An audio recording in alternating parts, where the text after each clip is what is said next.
ಹಿಪ್ಪೋಕ್ರೇಟಸ್ ಅವರ ಒಂದು ಮಾತಿತ್ತಲ್ಲ, ಆಹಾರವೇ ಮೆಡಿಸಿನ್ ಆಗಬೇಕೇ ಹೊರತು ಮೆಡಿಸಿನ್ ಆಹಾರ ಆಗಬಾರ್ದು ಅನ್ನೋದು. ಹೀಗೆ ಕಾಲಕಾಲಕ್ಕೆ ಮಹಾನ್ ಜ್ಞಾನಿಗಳು ಅವರವರ ರೀತಿಯಲ್ಲಿ ಜೀವನನ ನೋಡಿದ್ದಾರೆ. ಜೀವನನ ನೋಡೋದು ಹೇಗೆ ಅದರ ತಿರುಳನ್ನು ಒಂದಷ್ಟು ವಿಚಾರಗಳ ಮೂಲಕ ಹೇಳಿದ್ರು. ನಿಮ್ಮಂತಹ ಜ್ಞಾನಿಗಳು ಸ್ವಯಂ ಒಂದಷ್ಟು ಅನುಭವದ ಮೂಲಕ ಆ್ಯಂಡ್ ಮೆಡಿಸಿನ್ ಅಂತ ಬಂದಾಗ ಹೋಮಿಯೋಪತಿ ಡಾಕ್ಟರ್ ಆಗಿ ಹೋಮಿಯೋಪತಿನೇ ಬಿಲೀವ್ ಮಾಡೋದು ಅದಲ್ವಾ ಸರ್? ಅಂದರೆ ಇಟ್ಸ್ ಅನ್ ಆಲ್ಟರ್ನೇಟಿವ್ ಮೆಡಿಸಿನ್ದು form which usually given a chance it would be the main course of the country. ಅದಕ್ಕೆ ಪೊಲಿಟಿಕಲ್ ವಿಲ್ ಇಲ್ಲ, ನಮಗೆ ಫಾರ್ಮಾಸ್ಯೂಟಿಕಲ್ ಲಾಬಿ ಇಲ್ಲ, ದುಡ್ಡಿಲ್ಲ. ಅದಕ್ಕೆ ಇವನು ಲಿಂಕನ್ ಎಲ್ಲ ಹೇಳ್ತಾನೆ, in vastness of the silliness of the majority a fact cannot be held true ಅಂತ. 190 ಜನ ಕೈ ಎತ್ಬಿಟ್ರೆ ಅವ್ರು ಸರಿ, ನಾನು ಎಲ್ಲೋ ಇವನು ಕಸ ಗುಡ್ಸೋನು ಅಂತ ಅಲ್ಲ. It's not that. ಈವನ್ ನೋಡಿ, ಒಬ್ಬ ಹೇಳಿದ್ರು ಅದು ಸರಿ ಆಗಬೇಕು. ಗೆಲೀಲಿಯೋ ಇದು ಚಪ್ಪಟೆ ಆಗಿಲ್ಲ ಕಣಯ್ಯ, ರೌಂಡ್ ಆಗಿದೆ ಅಂದಾಗ ಅವನು ಭೂಮಿ ವ್ಯಾಟಿಕನ್ ಸಿಟಿಯಿಂದ ಹೊರಗಡೆ ಹಾಕ್ಬಿಟ್ರಿ. ಭೂಮಿ ಅವನು ಸತ್ತ 15 ವರ್ಷ ಆದಮೇಲೆ ಎಲ್ಲ ಅವನ್ನ ಮತ್ತೆ ಒಳಗೆ ಕರ್ಕೊಂಡ್ರು. ಅವನ್ನೆಲ್ಲೋ ಸ್ವರ್ಗದಲ್ಲೋ ಅವ್ರು ಜೀಸಸ್ ಹತ್ರ ಎಲ್ಲಿದ್ದಾನೋ ಅಲ್ಲಿ ಅವನು ವಾಪಸ್ ತಗೊಂಡ್ರೇನೋ. ಸಾಕ್ರಟೀಸು ಅವ್ನು ಬುದ್ಧಿವಂತ, ಅವನಿಗೆ ಅಂತೇಳಿ ವಿಷ ಕುಡಿಸ್ಬಿಟ್ರಲ್ರಿ ಸತ್ಯ ಹೇಳಿದ್ದಕ್ಕೆ. ಗಾಂಧಿ ಫಾರ್ ದಟ್ ಮ್ಯಾಟರ್, ಅದು ಡಿಬ್ಯಾಟಬಲ್ ಅಲ್ಲ. ಗಾಂಧಿನ ಕೊಂದವ್ರನ್ನು ಸಂಭ್ರಮಿಸೋರಿದ್ದಾರೆ, ಅದಕ್ಕೂ ನನಗೂ ಸಂಬಂಧ ಇಲ್ಲ. ಯುದ್ಧ ಮಾಡ್ದೇನೆ ಅದು ಏನು ನಾವು ಇಷ್ಟು ದೊಡ್ಡ ದೇಶ ಅಂತ ಕೊಚ್ಕೊಂತೀವಿ ನಾವು. ಬ್ರಿಟಿಷ್ನವರು ಎಷ್ಟು ಜನ ಬಂದ್ರಿ? 20 ಜನ ದೋಣಿಲಿ ಬಂದರು. ಅವ್ರ ಹೆಂಡ್ತಿರ್ನ ಕರ್ಕೊಂಬರ್ಲಿಲ್ಲ, ಅವ್ರ ಸೈನ್ಯ ಕರ್ಕೊಂಬರ್ಲಿಲ್ಲ, ಎಲ್ಲ ಇಲ್ಲೇ ಮಾಡ್ಕೊಂಡ್ರು. ನಮ್ಮವ್ರು ನಮ್ಮಲ್ಲೇ ಮಾಡಿದ್ರು. 200 ವರ್ಷ ಆಳಿದ್ರಲ್ರಿ ಬ್ರಿಟಿಷರ್ಸು. ಎತ್ ಕಟ್ಟಿದ್ರು. ಅವ್ರು ಮಾಡೋ ಸಿಸ್ಟಮು ಇವತ್ತು ದೊಡ್ಡದಾಗಿದೆ. ನಮಗೆ ಇವತ್ತಿನ ಆಧುನಿಕ ವೈದ್ಯಕೀಯ ವಿಜ್ಞಾನ ಅಂತ ನೀವೇನು ಕರಿತೀರಿ, ಇಂಗ್ಲೀಷ್ನವ್ರು ಇಂಗ್ಲಿಷ್ ಶುರು ಮಾಡಿದ್ದು. ಮೆಡಿಸಿನ್. ಎಸ್. ಒಳ್ಳೇದನ್ನ ನಾವೆಲ್ಲ ತಗೊಳ್ಳೋಣ, ಖಂಡಿತ ಇಲ್ಲ ಅಂತ ಹೇಳಲಿಲ್ಲ. ಆದರೆ ನೀವು ಹೇಳಿದ್ರಲ್ಲ ಪರ್ಯಾಯ ವೈದ್ಯ ಪದ್ಧತಿ ಅಂತ, lateral system, this could have been the main system of this land. Can you please help us understand? ಯಾಕಂದರೆ ಇವತ್ತು ಹೋಮಿಯೋಪತಿ ಅಂದರೆ ಅದಕ್ಕೆ ಆದಂಥ ಒಂದು ಕಲ್ಟ್ ಇದೆ, ತಗೊಳ್ತಾ ಇರೋರು ಒಂದಷ್ಟು ಜನ. ಬಟ್ ಇದನ್ನು ಮಾಸ್ ಮೆಡಿಸಿನ್ ಅಂತ ಮಾಡೋಕ್ಕೆ ಈಗ ಆಗದೆ ಇರೋ ಒಂದಷ್ಟು ಕಾರಣಗಳು ನೀವಾಗಲೇ ಹೇಳಿದ್ರಿ. ಲಾಬಿಂಗ್ ಇರ್ಬೋದು ಅಥವಾ ಮಾಸಸ್ಗಳು, ಫಾರ್ಮಾ ಇದು. ಬಟ್ ಸ್ವಲ್ಪ ಜನಸಾಮಾನ್ಯನ ಕುತೂಹಲಗಳು ಈಗ ಇವಾಗ ಹೆಂಗೆ ಇನ್ಕ್ಲೂಡಿಂಗ್ ಮೀ, ನಾನು ಅವರೆಲ್ಲರನ್ನ ರೆಪ್ರೆಸೆಂಟ್ ಮಾಡ್ತಾ starting point to understand homeopathy. ಯಾಕಂದರೆ ನಂಬಿಕೆನೇ ದೇವರು ಅಂತಾದಮೇಲೆ ಯಾವುದ್ರಲ್ಲಿ ನಂಬಿಕೆ ಇಡ್ತೀವೋ medicine can also heal you ಅಲ್ವಾ? ಇದನ್ನೇ ಪ್ಲಸಿಬೋ ಎಫೆಕ್ಟ್ ಅಂತಲೂ ಕರೀತಾರಲ್ಲ ಸರ್. ನಂಬಿಕೆ ಇಟ್ಟು ಅದೇನೋ ಒಂದು ಬರೀ ಒಂದು ಶುಗರ್ ಥರ ಪಿಲ್ ತೊಗೊಂಡ್ರು ಅರ್ಧಕ್ಕರ್ಧ ನಂಬಿಕೆನಲ್ಲೇ ಯು ಹ್ಯಾವ್ ಬಿನ್ ಕ್ಯೂರ್ಡ್ ಅಂತ. ನಿಮ್ಮ ನಂಬಿಕೆಗಳನ್ನು ಸುಳ್ಳು ಮಾಡುವುದೇ ವಿಜ್ಞಾನ. ಹಾಂ ಹಾಂ. ನಿಮ್ಮ ನಂಬಿಕೆಗಳನ್ನು ಸುಳ್ಳು ಮಾಡುವುದೇ ವಿಜ್ಞಾನ.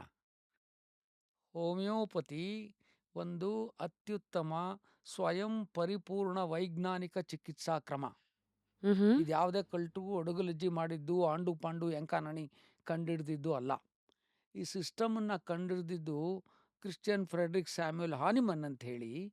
ಆತ ಈ ಪ್ರಪಂಚದ, ಈಗ ನೀವೇನು ಇಂಗ್ಲೀಷ್ ಸಿಸ್ಟಮ್ ಅಂತ ಕರಿತೀವಿ, ಈ ಇಂಗ್ಲೀಷ್ ಸಿಸ್ಟಮ್ನ 3ನೇ ಅತ್ಯದ್ಭುತ ವೈದ್ಯ ಆ ಕಾಲಕ್ಕೆ. ಅವನು ಬಡವ, ನಂತರ ಕಷ್ಟಪಟ್ಕೊಂಬಂದ. ಯಾರೋ ಪೋರ್ಸ್ನಿಲ್ ಪೇಂಟರ್ ಮಗ, ಅವನಿಗೂ ಕೆಲಸ ಸಿಕ್ಕಲಿಲ್ಲ, ಎಲ್ಲೆಲ್ಲೋ ಫ್ರೆಂಚ್. ಸುತ್ತದ. ಮತ್ತು ಸತ್ಯ ಹೇಳಿದ್ದಕ್ಕೆ ಇವನು ಗಾಂಧಿ ಕೊಂದಂಗೆ, ಸಾಕ್ರೆಟೀಸ್ ಕೊಂದಂಗೆ ಅವನನ್ನು ಊರು ಬಿಡಿಸ್ಬಿಟ್ರು, ಓಡೋದ ಜರ್ಮನಿ ಬಿಟ್ಟು. ಆತ ಅವನ ಮಗನಿಗೋ ಆತನಿಗೋ ಬೇದಿಯಾಗಿ ಸಾಯಂಗೆ ಆಗ್ಬಿಟ್ಟು ಸತ್ತೋಗ್ಬಿಡ್ತಾನೆ ಮಗ. ಇವನು ಇಂಥ ದೊಡ್ಡ ಸಿಸ್ಟಮ್ ಏನೂ ಇಲ್ಲ ಕಣ್ರಿ. ನನಗೀಗ 69 ವರ್ಷ. ನಮ್ಮೂರಲ್ಲಿ ಹುಡುಗಾದಾಗ ನಾನು ನೋಡ್ದಂಗೆ ಅವಾಗೆಲ್ಲ ಏನು ಔಷಧಿ ಇತ್ತು? ಯಾವನೇ ಡಾಕ್ಟರ್ ಹತ್ರಕ್ಕೆ ಹೋದ್ರು 2 ಬಾಟ್ಲ್ ಗಿಡಮೂಲಿಕೆಗಳ. ಇಲ್ಲ, 2 ಸಣ್ಣ ಸಣ್ಣ ಬಾಟ್ಲ್ ತೊಗೊಂಡು ಹೋಗ್ತಾ ಇದ್ವಿ. ಒಂದ್ರಾಗ ಬಿಳಿದು, ಒಂದ್ರಾಗ ಕೆಂಪುದ್ರಾಗ ಹಾಕ್ಕೊಡೋನು ಏನಾದ್ರೂ. ಕಾಯಿಲೆಗಳೆಲ್ಲ ಅಷ್ಟಕ್ಕೆ ಸರಿ ಹೋಗ್ತಾ ಇದ್ವು.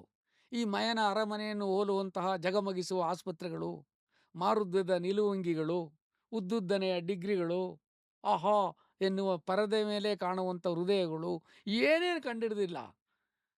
ಅವನು ಒಂಥರ ಚಿತ್ತಾಗೋಗ್ಬಿಟ್ಟ ಅಂತಾನಲ್ಲ, ಕಾಮನ್ ಮ್ಯಾನ್ ಚಿತ್ತಾಗೋಗ್ಬಿಡ್ಬೇಕು ಅವನ ಅಜ್ಜಿ ನೋಡಿದರೆ. ಆದರೆ ನಿಮಗೆ ಗೊತ್ತಿರಲಿ, ಹಾನಿಮನ್ ಕಂಡಿಡ್ದಾಗ ಅವನ ತಲೆಗೆ ಹೋಗಿದ್ದು ಇಷ್ಟೇ. ಹ್ಞೂ. ನನ್ನ ಮಗ ಒಂದು ಸಣ್ಣ ಕಾಯಿಲೆಯಿಂದ ಸತ್ತೋದ, ಹೋಗಲಿ. ಅದಾದ್ಮೇಲೆ ನೋಡ್ತಾ ಹೋಗ್ತಾನೆ, ಯಾವುದೋ ಒಂದು ಕಾಯಿಲೆಗೆ ಔಷಧಿ ಕೊಡ್ತೀವಿ, ಸರಿ ಹೋಗ್ತಾನೆ. ಮತ್ತು ಅದೇ ಕಾಯಿಲೆ ಇಟ್ಕೊಂಡು ಮತ್ತೆ ಬರ್ತಾನೆ, ಮತ್ತೆ ಔಷಧಿ ಕೊಡ್ತೀವಿ, ಮತ್ತೆ ಸರಿ ಹೋಗ್ತಾನೆ. ಇವನ ತಲೆಗೆ ಏನಾಗುತ್ತೆ, since he was A scientist, ಹ್ಞೂ. ಬೇಸಿಕಲಿ ಎ ಸೈಂಟಿಸ್ಟ್, ಹ್ಞೂ. ಮರ್ಕ್ಯೂರಿಯಸ್ ಸಾಲ್ಯುಬಲಿಸ್ ಹಾನಿಮನೆ ಅನ್ನೋದು ಅವನ ಹೆಸರಲ್ಲೇ ಇದೆ ಇವತ್ತಿಗೂ. Is A scientist. And A great doctor of that times. 200 ವರ್ಷಗಳ ಹಿಂದೆ ಅವನು, 250 ವರ್ಷದ ಹಿಂದೆ ಆತ ಒಬ್ಬ ಎಂ.ಡಿ. ಡಾಕ್ಟ್ರು, ಹ್ಮ್. 3ನೇ ಜಗತ್ತಿನ ಡಾಕ್ಟ್ರು. ಅವನು ಹೇಳ್ತಾನೆ, ಈ ಔಷಧೀಯ ಪದ್ಧತಿನಲ್ಲಿ ಒಂದು ಮೂಲ ನಿಯಮ ಅನ್ನೋದೇ ಇಲ್ವಲ್ಲ? ಅಂದ್ರೆ? ವೇರ್ ಈಸ್ ದಿ ಬೇಸಿಕ್ ಈಗ ನ್ಯೂಟನ್‌ದು ಒಂದು ನಿಯಮ ಇದೆ, ಆರ್ಕಿಮಿಡೀಸ್‌ದು ಒಂದು ಲಾ ಇದೆ. ಎಲ್ಲದಕ್ಕೂ ಒಂದು ನಿಯಮ, ಲಾ ಅಂತ ಇದೆಯಲ್ವಾ? ಆಧುನಿಕ ವೈದ್ಯಕೀಯ ಪದ್ಧತಿಗೆ ಏನಿದೆ ರೀ ಲಾ? ನೀವು ದೊಡ್ಡ ಸಿಸ್ಟಮು ಅಂತ ಹೇಳ್ತಿರಲ್ವಾ? ನೀವು tell me one reason, except in emergency. ಹಿಂದೆ ಆಗದೇ ಇದ್ದಿದ್ದೆಲ್ಲ ಮಾಡ್ತಾರೆ, ಇವತ್ತಿಗೂ ಪ್ರಸ್ತುತ 100ಕ್ಕೆ 80 ಜನ ಅದನ್ನೇ ಉಪಯೋಗಿಸ್ತಾರೆ. ನಮ್ಮನೇಲಿ ಹಾರ್ಟ್ ಅಟ್ಯಾಕ್ ಆದರೂ ನಾವು ಅಲ್ಲಿಗೆ ಹೋಗಬೇಕು ಅನ್ನೋದು ಕಟು ವಾಸ್ತವ. ಅಂದ್ರೆ ಎಮರ್ಜೆನ್ಸಿಗೆ English medicine is still leading. Still ಅಲ್ಲ, probably always. Will continues. Okay. ಯಾಕೆಂದ್ರೆ ಮನುಷ್ಯ ಅಂತ ಖತರ್ನಾಕ್ ಜೀವನ ನಡೆಸ್ತಾ ಇದ್ದಾನಲ್ವಾ? ಕಂಡ ತಿನ್ನೋ ದೇವ್ರಿಗೆ ಎಂಡ ಕುಡಿಯೋ ಪೂಜಾರಿ ಅಂತ. ಹಂಗೆ ಬದುಕಿದ್ದಾನೆ. ಅದಕ್ಕೆ ಇಂತಿಂಥ ಕಾಯಿಲೆಗಳು ಬರ್ತವೆ. ಅದಕ್ಕೆ ಅಂಥವ್ರೇ ಬೇಕು. ಅದಕ್ಕೆ ನಾನು ಪುಳ್ಚಾರ್ನೋ ಇದೆಲ್ಲ ಪಾನಕನೋ ಕೊಟ್ಟರೆ ಆ ದೇವರಿಗೆ, ನಾನು ಇಲ್ಲಿ ಪುಳ್ಚಾರ್ ಕೊಟ್ಟರೆ ಎಲ್ಲಿ ಸರಿ ಹೋಗುತ್ತೆ? ಆ ದೇಹಕ್ಕೆ ತಡೆಯೋ ಹಾಂ. ಔಷಧಿ ಸೊ ಹೆಂಗ್? ಹೋಮಿಯೋಪತಿಯನ್ನ ಆತ, ಈ ರಣವೈದ್ಯವನ್ನ ಆ ಕಾಲದಲ್ಲೆಲ್ಲ ಏನು ಮಾಡೋರು, ಚಾ ಇದು ಮೆಂಟಲ್ ಪೇಷಂಟ್ಸ್‌ಗೆ ಹ್ಮ್. ಕೈ 2 ಕಟ್ಟಾಗಿ ಚಾವಟಿಲಿ ಹೊಡೆಯೋರು. ಈ ನಮ್ಮ ಹುಚ್ಚ್ ಊರಾಗೆಲ್ಲ ಅಮ್ಮನ್ನ ಬಿಡ್ಸೋದು ಬಿಡಿಸ್ತೀವಿ, ಅಂತೆಲ್ಲ. ಮೈ ಮೇಲೆ ಹಾ. ಅಮ್ಮ ಬಂದಿದೆ ಅಂತ ಮಾಡಾರಲ್ಲ, ಹ್ಮ್. ಅದರ ಎಕ್ಸ್ಟೆಂಡೆಡ್ ವರ್ಷನ್ನು. ಹೌದು. ಹಾಂ. ಆಮೇಲೆ ಮುಖ ಕೆಂಪಗಾಗ್ಬಿಟ್ಟಿದೆ, ಅಲ್ಲಿಗೆ ಜಿಗಣೆ ಬಿಟ್ಬಿಟ್ಟು ಹೀರ್ಬಿಡೋರು. ಈ ಥರ ಗಾಸ್ಟ್ಲಿ ಮೆಥಡ್ಸ್ ಇತ್ತು. ಅವನು ಭ್ರಮನಿರಸನ ಆಗುತ್ತೆ, ಬಿಟ್ಬಿಡ್ತಾನೆ ಪ್ರಾಕ್ಟೀಸ್, ಇದು ಸಿಸ್ಟಮ್ಮೇ ಅಲ್ಲ ಅಂತ ಬಿಟ್ಬಿಡ್ತಾನೆ.